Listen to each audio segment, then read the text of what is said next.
Hello, it's Keatron Evans coming right back at you.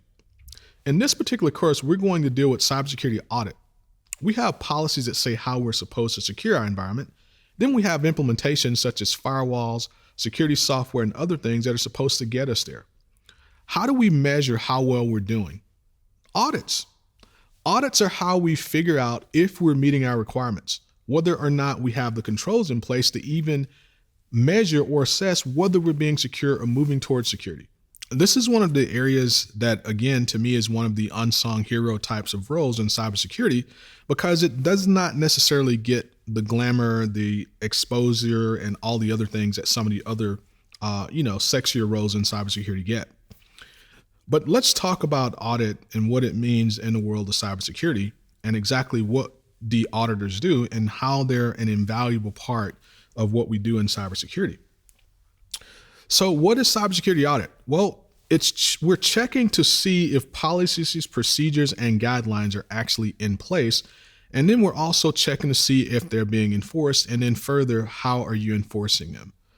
Because here's the thing. Here's what I found out from being in cybersecurity.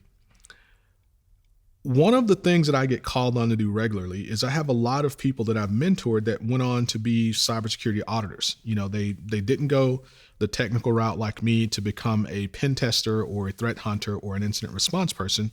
They went the audit route. On a regular basis, some enterprise organizations audit practice will bring in people like me to help them audit a cybersecurity team's cybersecurity practice. It could be anything from incident response to how they do pen testing, to how they do vulnerability management, whatever the case may be. The number one thing that we find when we go out and assist the actual cybersecurity auditors in these audits is that most organizations have policies that on paper, these things read like a Stephen King novel, like they're perfect policies. It's like good stuff, like these things, they're doing this and they have this in place and they're always checking this and they check this and they do this every day. And every 30 days they roll this out and they check it this way and they double check it that way. Looking at that paper, looking at that policy, everything looks great. Now, when you start doing actual auditing and you say, great, these things are awesome. Nobody else has it this well refined. You start peeling back the layers and saying, okay, well, we want to audit how you're doing this and we want to watch it and see what's actually happening. And then it starts to fall apart in a lot of cases. So what ends up happening is we find that about half the things that they have written in their policies or procedure documents, they're just not doing when they're actually doing everyday operations. And these are some of the things that we uncover. And this is one of the reasons audit is so valuable. So if you decide to go this route and become an auditor, those are the types of things you'll be doing. You'll be looking at policies, looking at statements, and then asking the questions. How are you doing this? Why are you doing it? What does it mean?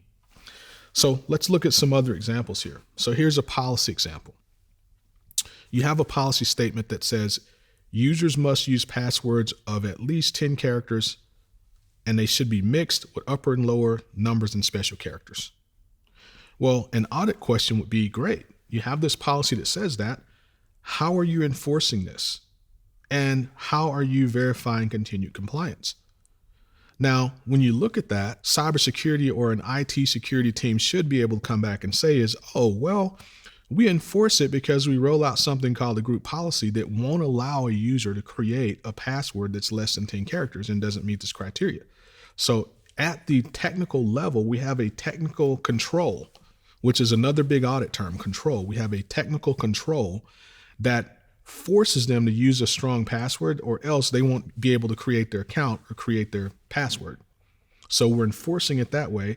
And we're verifying continued compliance because we do our own password audits every month where we will take a sampling of 10% of our user base and we will run password crackers just like a hacker would. We run password crackers against their password hashes to see if we're able to crack them in a reasonable amount of time. And we also check to see how many of them are actually strong passwords. So that would be a valid response. Now, as an auditor, you want to hear those things because it shows that they're actually validating the controls that they've put into place. But if you go and audit and you start, hearing they give you more paperwork, when you ask for paperwork and it says we do A, B, and C, and then you say, all right, well, how are you validating? And if they just give you more paperwork that says, we validate it by saying this on paper, that's not the same thing. So this is a classic example of what you might run into if you end up being an auditor. Now, here's where I want to tie this entire learning path together. Think about what I just said there. If you didn't understand what a password crack is or what hashing is, you may not, as an auditor, understand the relevance of what I just said. So this is why this course is meant to be very, very ground level, to kind of give everybody a touch of everything, because auditors do need to know and understand what password cracking is, what a strong password is, and what group policy is. I just passively said we roll out group policy to ensure that they can't create weak passwords. Well, if you don't know that group policy is something where you can go into Active Directory, which is a Windows domain management database, and set a rule one place that says no passwords less than 10 characters, and then that rule automatically rolls out to everyone in that organization that's part of that domain. If you didn't understand that, then when I passively said we have a group policy object that does it, it wouldn't make sense to you. And this is one of the main things that I've stressed since the beginning of this course, is having that foundational knowledge. Understand the operating systems that are underneath everything else, because then you can understand where these controls actually come in and how they work. And this is just one example. Now, let's move on and look at another example. Let's look at a procedures example. You might have a procedural statement that says, when malicious code is discovered, the affected computer should be forensically cloned, shut down, then reinstall the operating system in that order. An auditor would see that and start ripping it apart by saying, well, yeah, this sounds great, but questions are, how are you documenting that these things are happening? Are you actually doing them, or is it just something you have in policy? Secondly, they might come back and say, well, you can't just throw blanket open-ended terms out there like forensically cloned. What does that mean? Because to organization A, forensically cloned might mean one thing, but for organization B, forensically cloned might mean something totally different. So for that control, the forensically cloned, what do you mean by that? We need something definitive, because how are we going to check to see if you're doing it if we don't even have a metrics to know what that is? Then they might come back and say, and what does reimage mean? Or what does reinstall mean? Because if you're saying you're reinstalling the OS, I got news for you. Most of the modern kernel level or, some of the hardware rootkits that are out there now, doing a reinstall of Windows does nothing to get rid of that malware. It's still there. When you reinstall Windows, you just have a clean install of Windows that's also now infected with malware. So what good did you do? Really none. Now, if you say reimaged, which is what we're saying in the audit question, then that means something totally different. It means that you took that machine and you completely reimaged it. It's not the same as just doing a reinstall. So you have to make sure you define what these things actually mean. And I've actually run into a situation to where we were working on an audit. I was assisting an audit team where they were looking at how a big organization was responding to infected devices. And really what you had the cybersecurity team that would identify these devices that are infected with malware. And then they would kind of take that responsibility, wrap it into paper and throw it across the wall to the IT team and say, look, we don't do images. We don't do re-imaging. We don't have anything to do with the company images. And by the way, an image is like a snapshot, right? If your computer breaks or you get a new computer, they can pull out of like a database, a snapshot of your exact computer configuration it was the day you got it and push that out, and your computer is magically back how it was then. And this is how we operate in IT. And generally that's an IT responsibility from a day-to-day operations standpoint. But what we found out in that audit was like, look, you cybersecurity people, you need to define to IT what you mean by audit.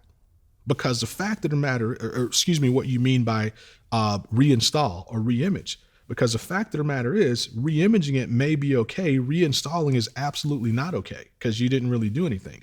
So you might have given that role to IT, but now IT reinstalls Windows on that machine, pushes it back into production on the enterprise network, and just reinfected the network after you went through your whole expensive incident response eradication process, now you just reinfected everything, right? So this is the types of questions you as an auditor can come and look at. You might say, well, I think you need to better define what you mean by reinstall. Maybe you should be reimaging. And if you're reimaging and you said reinstall, you should phrase it as reimage because it means something completely different. And when you hear people in cybersecurity and IT complain about auditors being picky, it's not that auditors are being picky. It's because difference in words and different phrasing and the way that you state these things, it absolutely has material difference in what you end up with. So it's their job to be that way because it's necessary for them to be that way. Now, auditors are fact finders and advisors and not doers. So auditors don't actually sit down and make these changes. Now, me as a practitioner, someone that's always in the weeds, hands-on on the keyboard, whenever I'm working with auditors, they always have to kind of like pull me back and say, look, these 2 weeks, you're an auditor. So all of that motivation and all of that enticement you have to jump down at the keyboard and do this, you can't do that because you're acting in an audit role. We find facts, we report those facts, and we advise. And we're not advising the practitioners that we're auditing, by the way. We're advising upper management on what we see, right? Because if I'm auditing you and then I'm advising you to do something different, it kind of takes away my non-bias as an auditor. Because now if I come back later and audit something that I advise that you put in, then, I might be a little biased as to that control. So generally we audit, we find things, and we advise to upper management on what we observed in our audit. And again, as a practitioner, it's tough to kind of keep yourself backed off from that. Now, I hope you enjoyed this course on cybersecurity audit, and I'm looking forward to seeing you in another. Thank you again for watching.